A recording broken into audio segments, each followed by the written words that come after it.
Came with a history of recurrent vomiting. This is the stomach and this is the pylorus. This is the pylorus.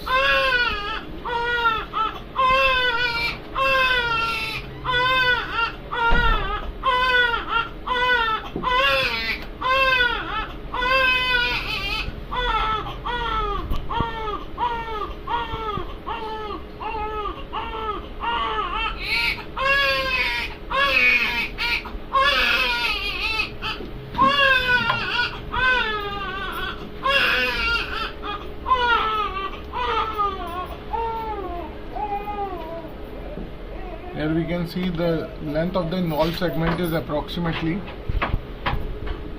17 mm and the maximum transverse diameter of pylorus is approximately 14 mm.